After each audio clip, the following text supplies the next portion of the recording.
Hoy vamos a estudiar el propósito de Dios para mí.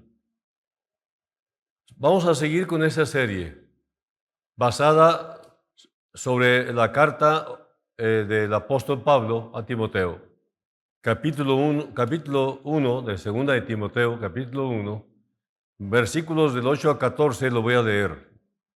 Y dice así: Por tanto, no te avergüences de dar testimonio de nuestro Señor, ni de mí, preso suyo, sino participa de las aflicciones por el Evangelio según el poder de Dios, quien nos salvó y llamó con llamamiento santo, no conforme a nuestras obras, sino según el propósito suyo, y la gracia que nos fue dada en Cristo Jesús antes de los tiempos de los siglos, pero que ahora ha sido manifestada por la aparición de nuestro Salvador Jesucristo, el cual quitó la muerte y sacó a luz la vida y la inmortalidad por el Evangelio, del cual yo fui constituido predicador, apóstol y maestro de los gentiles, por lo cual asimismo padezco esto, pero no me avergüenzo, porque yo sé a quien he creído, y estoy seguro que es poderoso para guardar mi depósito para aquel día. Retén la forma de las sanas palabras que de mí oíste, en la fe y amor que es en Cristo Jesús. Guarda el buen depósito por el Espíritu Santo que mora en nosotros. El éxito fundamentalmente para que una iglesia siga vigente conforme al propósito de Dios, tiene que venir a ser nuestro propósito. En primer lugar, el apóstol Pablo usa esta referencia como punto principal del cual le llamamos la serie de Acuérdate de Jesucristo. O sea, nunca te olvides de Jesucristo. El modelo para predicar es Jesucristo. La forma para tener discípulos es Jesucristo.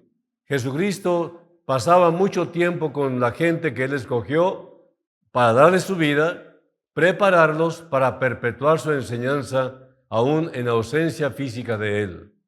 Por eso es importante observar que segunda carta a Timoteo está llena de verbos en acción, ¿no? Verbos de retén la forma, guarda el buen depósito, no hagas esto, no te involucres en aquello. Está constantemente dando principios por medio del cual la iglesia tendrá éxito en medio de los malos tiempos. Aquí Dios está revelando tres importantes características del trabajo del Espíritu Santo en nuestras vidas.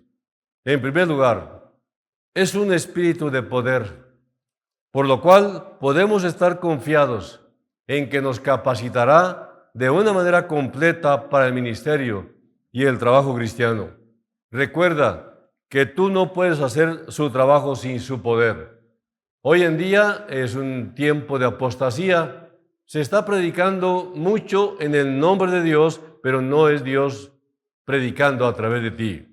Están usando muchas cosas, filosofías, cosas mágicas, nada que ver con la Escritura. Por lo tanto, la iglesia va de fracaso en fracaso debido a que se salieron del principio que Pablo nos está dando aquí. Acuérdate de Jesucristo. O sea, sigue sus instrucciones. Retén la forma de la sana enseñanza que tú recibiste. Todo esto lo podemos en Cristo, que Él nos fortalece. Lo queremos hacer, hagámoslo en su nombre. Pero cuando decimos en su nombre, me estoy refiriendo como Él enseña, ¿verdad? O sea, el apóstol Pablo dice en Gálatas 5:16, andad en el Espíritu. No satisfagas los deseos de la carne. Entonces, en segundo lugar, la siguiente característica es que es un espíritu de amor que nos impedirá servir para nuestra propia gloria y le dará a nuestro trabajo la calidad necesaria para que permanezca en la eternidad. Nosotros no debemos enseñorearnos de la iglesia, no debemos enseñorearnos de la grey, de la congregación, sino somos siervos, servidores. En tercer lugar, es un espíritu de dominio propio que controlará nuestra vida de tal forma que podamos servir y andar en el temor del Señor, apartados del mal y con profunda reverencia a la presencia de Dios en nuestras vidas. Así que las tres características es que el Espíritu Santo es un espíritu de poder, es un espíritu de amor y es un espíritu de dominio propio.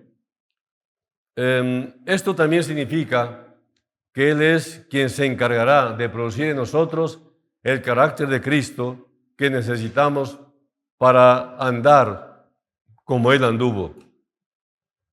Ahora, los resultados de vivir llenos del Espíritu Santo.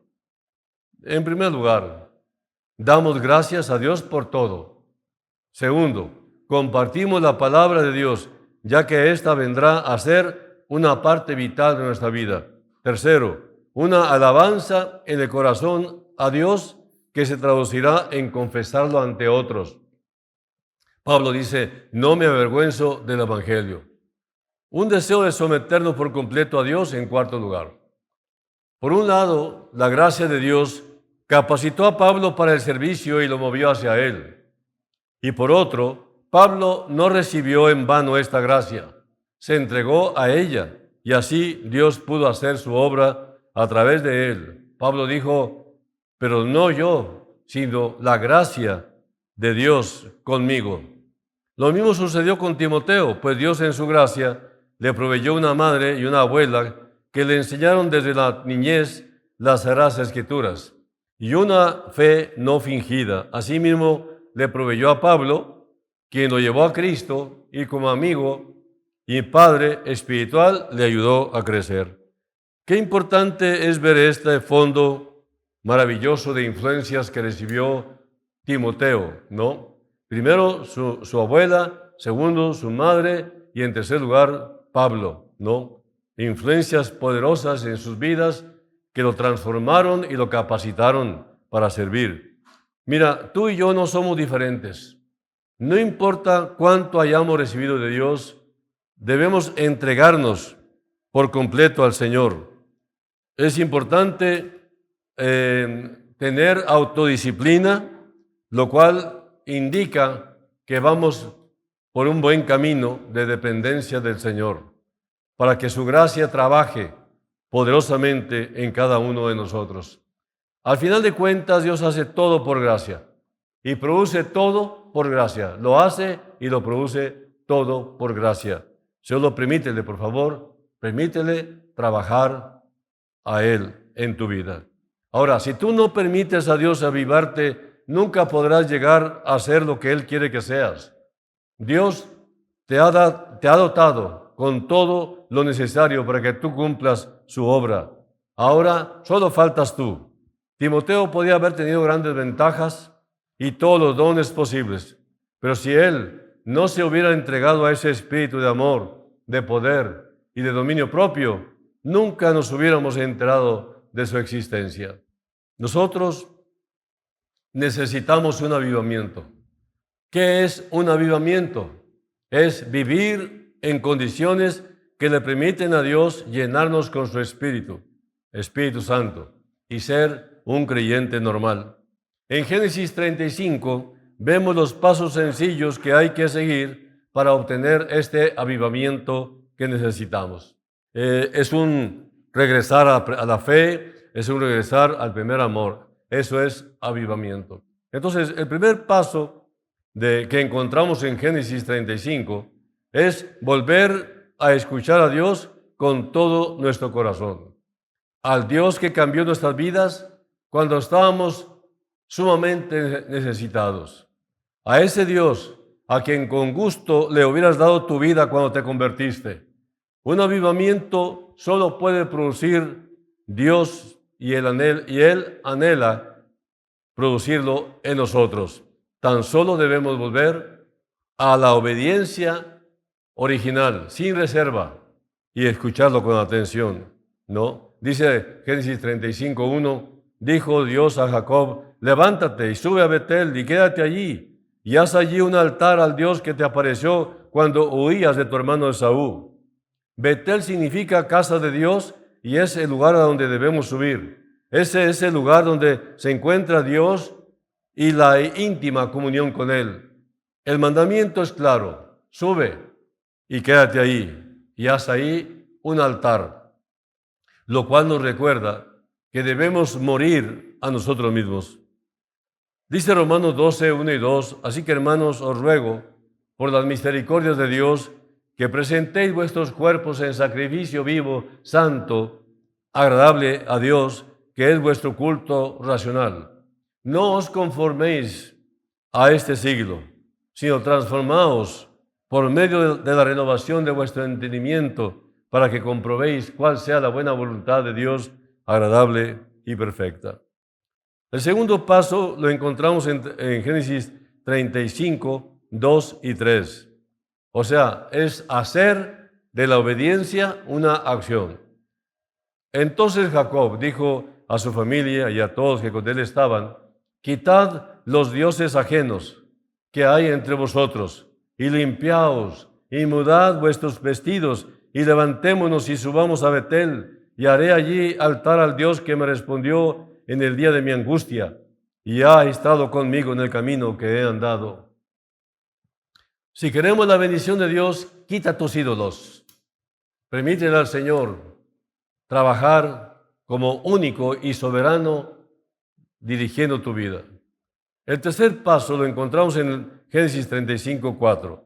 Es confesar nuestros pecados a Dios y abandonarlos por fin, entregando todos nuestros ídolos. Dice aquí: así dieron a Jacob todos los dioses ajenos que había en poder de ellos, y los zarcillos que estaban en sus orejas, y Jacob los escondió debajo de una encina que estaba junto a Siquem. Para esto también en el Nuevo Testamento aparece 1 Juan 5:21, que dice: hijitos, guardaos de los ídolos. Amén. Ahora, el cuarto paso es hacer nuevamente a Cristo el Señor de tu vida y vivir para Él, porque tú eres el templo de Dios, pero Dios debe ser el dueño de ese templo. Dice 1 Corintios 6:19, ¿o ignoráis que vuestro cuerpo es templo del Espíritu Santo, el cual está en vosotros, el cual tenéis de Dios, y que no sois vuestros? Después de haber analizado los factores que habían contribuido a la entrega de Timoteo, el apóstol regresa al objetivo hacia el cual estos 4 factores apuntaban desde el principio en la mente de Dios. Dice 2 Timoteo 1:8, por tanto, no te avergüences de dar testimonio de nuestro Señor, ni de mí, preso suyo, sino participa de las aflicciones por el Evangelio según el poder de Dios. La verdad del Evangelio y la responsabilidad que tiene Timoteo con las buenas nuevas es hacia donde debemos apuntar.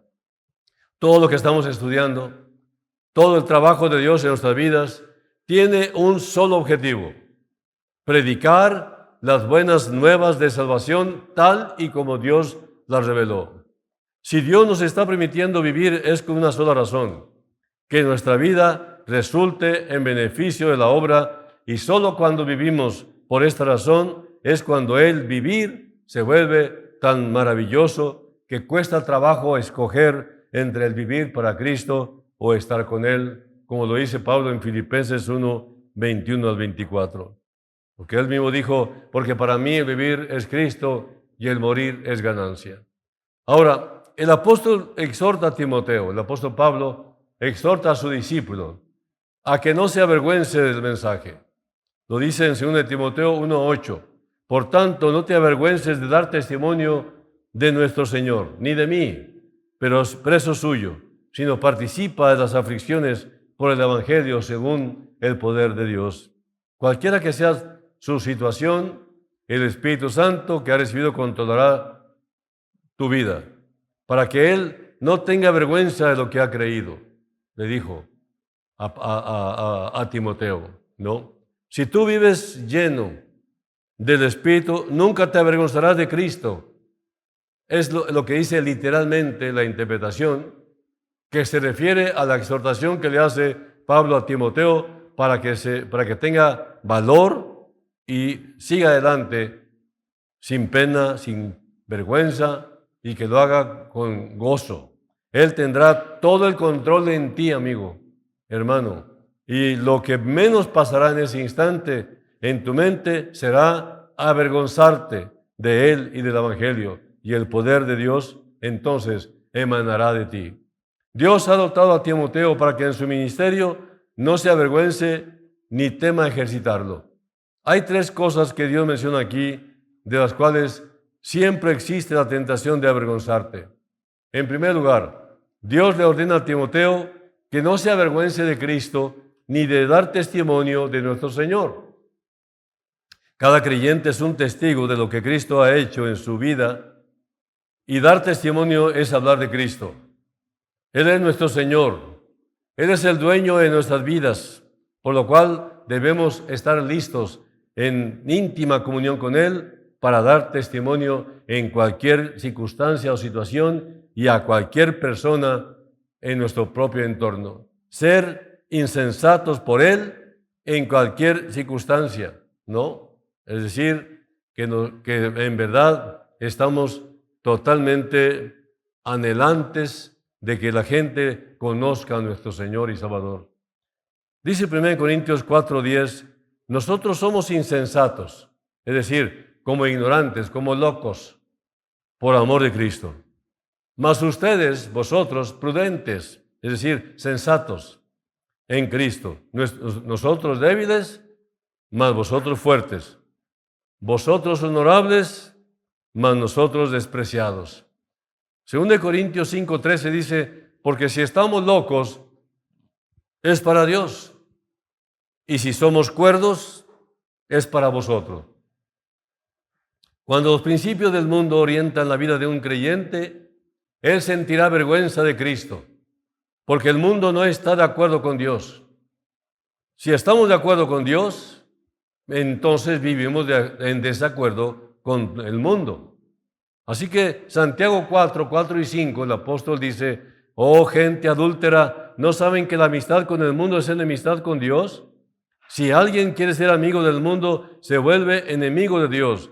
¿O creen que la Escritura dice en vano que Dios ama celosamente al Espíritu que hizo morar en nosotros? En 1 Juan 2, 15 y 16 es más enfático todavía. Dice, no améis al mundo, ni las cosas que están en el mundo. Si alguno ama al mundo, el amor del Padre no está en él, porque todo lo que hay en el mundo, los deseos de la carne, los deseos de los ojos y la vanagloria de la vida, no proviene del Padre, sino del mundo. Si el amor al Padre está en nosotros, el amor del mundo no tendrá lugar en nuestro corazón. Juan 14:21 dice, el que tiene mis mandamientos y los guarda, ese es el que me ama. Y el que me ama será amado por mi Padre, y yo le amaré y me manifestaré a él. Ahora, en segundo lugar, si Timoteo no debía avergonzarse de Cristo, tampoco lo debería hacer de Pablo, preso suyo. Es posible estar orgullosos de Cristo, pero avergonzados de sus hijos. Cada creyente es una victoria de Cristo, y así debemos de apreciarlos. Cuando Pablo fue arrestado, todos sus colaboradores lo abandonaron. Dice 2 Timoteo 1:15, ya sabes esto, que me abandonaron todos los que están en Asia, de los cuales son Figelo y Hermógenes. Por lo que ahora Pablo le ruega a Timoteo que él no haga lo mismo, pues ante los ojos de Dios, ante los ojos, mejor dicho, de los demás, Pablo es un prisionero del emperador, pero en realidad es un preso del Señor, cautivo por la voluntad de Dios, con permiso de Cristo, y por causa de él estaba preso. Dice Efesios 3:1, por esta causa yo, Pablo, prisionero de Cristo Jesús, por vosotros los gentiles, los no judíos. Por lo cual, más que una razón de vergüenza, debía haber algo que llenará la vida de Timoteo. Saber del privilegio de Pablo de padecer de Cristo por quien era considerado esclavo del Señor. Pero él realmente fue Dios quien le dio esa dignidad de esta prueba, lo cual ante nuestros ojos podemos decir que no hay ninguna dignidad ante tal sufrimiento, pero Pablo lo consideraba así. Lo veía como un privilegio, una dicha enorme sufrir por la causa de Cristo. En segundo lugar, Timoteo no debía avergonzarse tampoco del mensaje del Evangelio. Él debía aceptar la porción del sufrimiento que éste le traería. Aunque él era débil, el Espíritu Santo le daría el poder para controlar su vida. El poder de Dios nos da la fuerza para participar en las aflicciones que produce el vivir conforme al Evangelio. El Evangelio es locura para este mundo. Va en contra de él, pero es la respuesta por la que debemos estar listos para soportar las aflicciones como lo debía estar Timoteo, pues este mensaje siempre levantará oposición. Los hombres que se oponen al mensaje también se opondrán a los mensajeros. Siempre habrá una tentación para avergonzarnos de estas tres áreas: de Cristo, del pueblo de Cristo y del Evangelio que Dios nos ha confiado. ¿Por qué Dios exhorta a Timoteo de esta manera? La razón es sencilla. Esta tentación existe. Si Timoteo nunca la hubiera experimentado, Dios nunca lo hubiera exhortado de esta manera. Si Pablo lo hubiera sufrido, no lo hubiera sufrido, mejor dicho, jamás hubiera clamado con tanta vehemencia. Dice Romanos 1:16, porque no me avergüenzo del Evangelio, porque es poder de Dios para salvación a todo aquel que cree, al judío primeramente y también al griego. Y si no fuera una tentación común, nunca entonces se hubiera escrito Marcos 8:38, porque dice, porque el que se avergonzare de mí y de mis palabras en esta generación adúltera y pecadora, el Hijo del Hombre se avergonzará también de él cuando venga en la gloria de su Padre con los santos ángeles. Tú y yo lo experimentamos. Es muy sutil y nos podemos engañar pensando que no somos susceptibles a esto. La verdad es que somos demasiado sensibles a la opinión pública, más de lo que nos gusta admitir, pero muy poco sensibles al destino de las almas. En ocasiones cedemos muy fácilmente a esta tentación. Por tanto, cuando venga la tentación, recuerda la presencia del Espíritu Santo que Dios te ha dado y el privilegio que tienes de participar de las aflicciones por causa del Evangelio. No somos diferentes a Pablo y Timoteo. Pasamos por las mismas pruebas que ellos, pero ellos aprendieron a depender del Señor como nosotros debemos hacerlo también. Es por esta razón que Dios en los próximos versículos de esta misma carta que estamos estudiando nos da una amplia visión acerca del Evangelio, pero aceptar con mayor gozo el privilegio de ser portadores de la verdad divina. Es necesario conocer el valor de la verdad que hemos creído, pero solo hasta que este valor pase del intelecto al corazón, estaremos completamente dispuestos a vivir y a morir por él. Ahora el apóstol Pablo, después de mostrarle a Timoteo que no debe avergonzarse del Evangelio, le amplía las características de éste, para que no se avergüence y vea la grandeza de lo que ha recibido.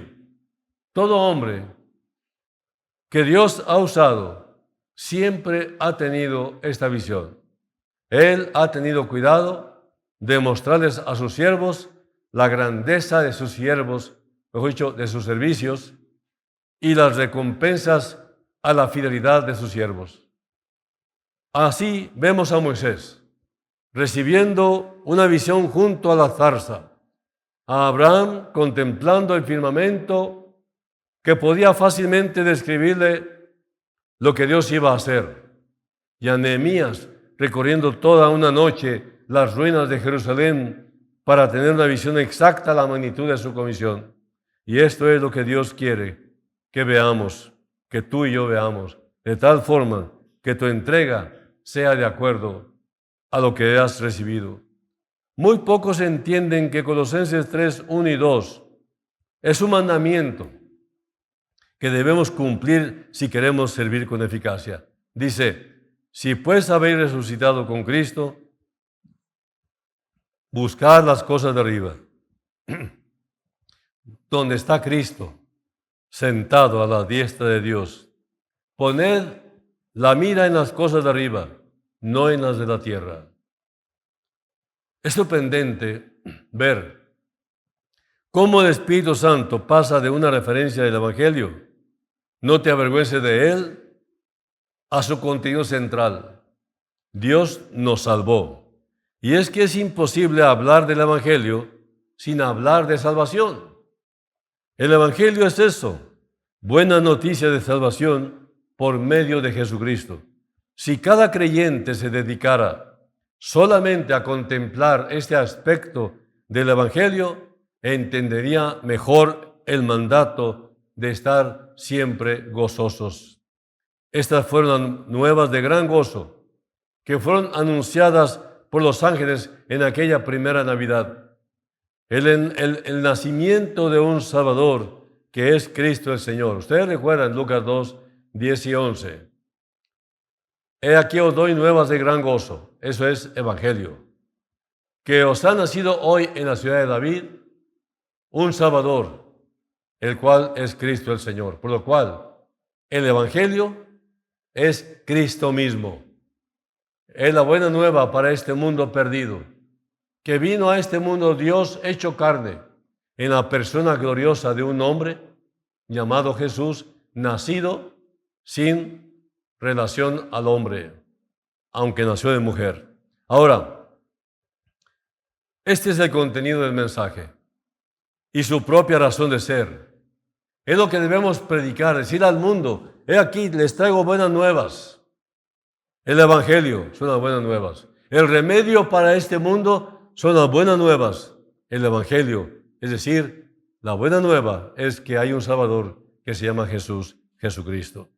Pablo lo predicó en su primer viaje misionero y le llamó la palabra de salvación, la palabra de la salvación. En su viaje a Filipos llamaron a Pablo y a sus compañeros siervos del Altísimo que anuncian el camino de salvación. Y desde Roma les escribió a los efesios y les habló del Evangelio de su salvación. El apóstol aquí, en su última carta, en 2 Timoteo, lo mismo que en su primera, que fue Gálatas, muestra la inalterabilidad del contenido del mensaje del Evangelio, usando de una manera o de otra la misma terminología. Somos salvos en Cristo Jesús, por el propósito, gracia, llamado de Dios, y no conforme a nuestras obras. 2 Timoteo 1:9.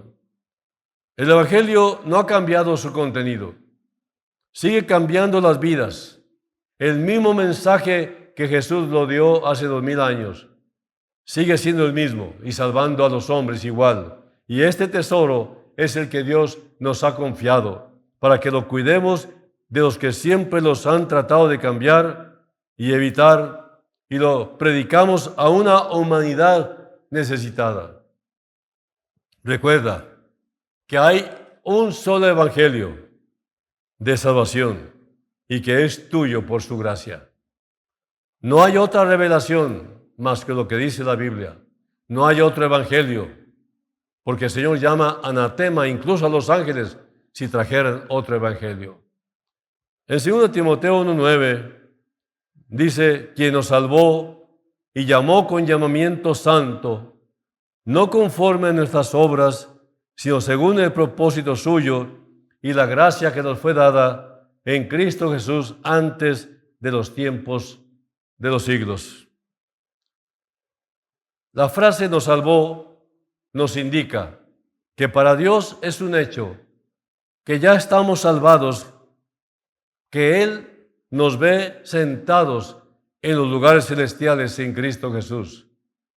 ¿Por qué? Porque un día, arrepentidos, nos rendimos ante Él y le suplicamos que entrara a habitar en el centro de nuestras vidas. La vigencia de esta salvación y validez comprenden antes de los tiempos de los siglos, manifestada en Cristo, y seguirá así en la eternidad. Y en estos dos versículos, Dios hace una profunda revelación acerca del Evangelio y su contenido, que es la salvación, mostrándonos, en primer lugar, sus cualidades, su fuente o de donde proviene, y su base o de donde descansa. Sus cualidades, atributos, su carácter, vaya, aquí es necesario que analicemos tres frases. Primero, nos salvó, nos llamó con llamamiento santo y nos sacó a luz la vida y la inmortalidad por el Evangelio. Estas frases muestran que la salvación es más que un simple perdón, porque en el mismo momento en que Dios nos salvó, también nos llamó con llamamiento santo. O sea, que Dios, al salvarnos, no solo quería perdonarnos, también quería que fuéramos santos. Cuando Dios llama a un hombre para que acepte a Cristo, lo llama para que sea santo, uno que se separe del mundo, uno apartado, y para que participe de su santidad y de su carácter. Esta es la razón por la que Dios nos dio preciosas y grandísimas promesas, para que por medio de ellas pudiéramos llegar a ser participantes de su santidad. Dios nos llamó para ser santos, lo cual significa que debemos ser un pueblo separado o los llamados a salir. Estas 5 preguntas que el Espíritu Santo nos hace demandan respuestas bien definidas de parte de los creyentes. Son las cosas que Dios observa que nosotros todavía continuemos haciendo. Según de Corintios 7:1 dice, así que, amados, puesto que tenemos tales promesas, limpiémonos de toda contaminación de carne y de espíritu, perfeccionando la santidad en el temor de Dios. Muchos creyentes no han entendido que aceptar a Cristo es al mismo tiempo salir del mundo. Salvarnos incluye el llamado y hay que salir. Y los que quieren evitar esto no solo se pierden de la vida de Cristo, sino que además limitan el mensaje y adulteran la palabra de Dios. Dice Colosenses 1:13, el cual nos ha librado de la potestad de las tinieblas y trasladado al reino de su amado Hijo. Debe quedar claro que la santidad es parte integral de la salvación, como lo es también la inmortalidad. Así, perdón, santidad e inmortalidad son 3 aspectos fundamentales de la salvación. Y esta es la salvación que la Biblia llama una salvación tan grande. Y puede ser minimizada si no la contemplamos tan grande como es y tan amplia como la Biblia lo hace. La salvación es una palabra majestuosa que denota el amplísimo propósito de Dios para los que creen en Él, al santificarlos, justificarlos y glorificarlos. Primero, perdonando sus ofensas y aceptándolos como justos ante sus ojos por medio de Cristo. Luego, transformándolos o santificándolos progresivamente por medio del trabajo del Espíritu Santo conforme a la imagen de su Hijo, hasta que finalmente lleguemos a ser como Jesús en el cielo, con nuevos cuerpos revestidos de inmortalidad. Así que, por último, les leo este versículo que dice 1 Corintios 15:53, porque es necesario que esto corruptible se vista de incorrupción y esto mortal se vista de inmortalidad. Piensa ahora lo que hacemos con nuestra vida. Disminuimos tanto la salvación que el mundo no tiene interés en ella y deterioramos por completo su carácter. Por favor, no sobes conciencias. Predica el Evangelio porque hay almas que salvar. Dios, bendícenos con esta comisión y úsanos para tu gloria. En el nombre de Cristo. Amén. Es todo, hermanos. Gracias por su atención.